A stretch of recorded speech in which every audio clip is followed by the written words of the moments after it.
Okay, pfSense firewall configuration. As we can see from the menu, we have firewall menu here and then aliases. And as you can see here, in this page, we can configure IP address, ports, URLs, and any type of configuration related to firewall. Okay. Let me tell you, first of all, what is very important to consider is that you should know that an alias in pfSense firewall refers to a user-defined label, okay, for a list of IP addresses, networks, ports, and just to simplifying firewall rule management, okay. And we can simplify it by creation new rules, okay. But first of all, we should define alias, okay, and aliases allow administrators to create firewall roles using descriptive labels rather than individual IP addresses or ranges. So making rules easier to management and understand. So imagine that we have a pfSense firewall and we are going to configure firewall based on IP addresses, okay, from the local area network, okay, to wide area network that we are going to have configurations for firewall. So you can configure based on IP addresses or any type of network that you have, a range of network, okay, in firewall configuration. And you know that, let me show you from here, firewall rules, and from here local area network, for instance, and then just add, and from here just action, pass, or block, okay, and interface and address family. And then you know that the source, and from here the list, as you can see here, network and address or alias, okay. But first of all, we should define alias, okay, and from here we can define it, okay. If you just add for instance like this, you can define alias. But we should know that about alias, I should say that aliases can be dynamic, meaning they can automatically update to reflect changes in the underlying IP addresses or network, reducing manual maintenance effort. So it means that instead of configuring the firewall, first of all, you should configure alias. For instance, you're going to say that host number 1 with this IP address. And then for firewall configuration, you can say that, for instance, the source is host 1 and maybe destination, okay, destination is anywhere, okay. So imagine that you're going to change the IP address of host 1, and in alias, okay, if I change just the IP address, automatically we have all the configuration updated. It means dynamic update, and I will show you how to configure it. But right now, just to know that aliases enable the reuse of definitions, okay, across multiple firewall rules, promoting consistency and reducing redundancy in rule configurations, okay. And types of aliases, pfSense supports various types of aliases, including a single host, okay. We can obviously configure just one IP address, okay. For instance, we have just one server, one client, and then we can configure, okay, IP addresses of each clients and servers, okay, one by one. And or configuring network CIDR notation, okay, and port numbers and URL tables and like that, okay. And to just providing flexibility in definition in defining rule criteria. And nested aliases, okay. Let me show you first of all how to define it. Imagine that I'm going to define alias, okay. From here just add, okay, and then name it, for instance, host number 1, and any type of description here, but host IP address. And from here I'm going to configure IP address like this, okay, and save it. As you can see here, right now I have host number 1, okay, with the IP address. I can have obviously other configurations for host number 2, okay, like this, and just save it, okay.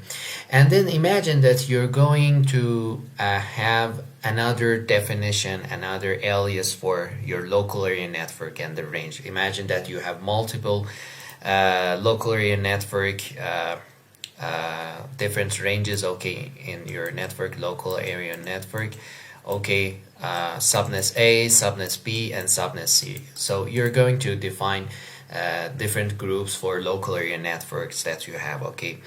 So from here, I can just add another alias. Imagine that for local area network, okay, maybe sales department, okay, and then network range for that network, or fully qualified domain name, in this case just network, okay, and the ranges, imagine that the range is like this, okay, and 30 and 24 from here, okay, and just save it. And the format should be obviously like this, okay, sales department, and like this to save it, okay, and you will see that we have a range like this. Or sometimes we have nested aliases, okay, and what is that? Administrators can create nested aliases, allowing them to group multiple aliases within a single alias definition. And when you are going to imagine that I'm going to have a sort of configuration for just host 1 and 2, okay, and from here I can add a host number 1 and 2 like this, or any type of name you're comfortable with. And from here just you choose host, and from here you can type host 1, okay, you can see host 1, and add another one, another host, host 2.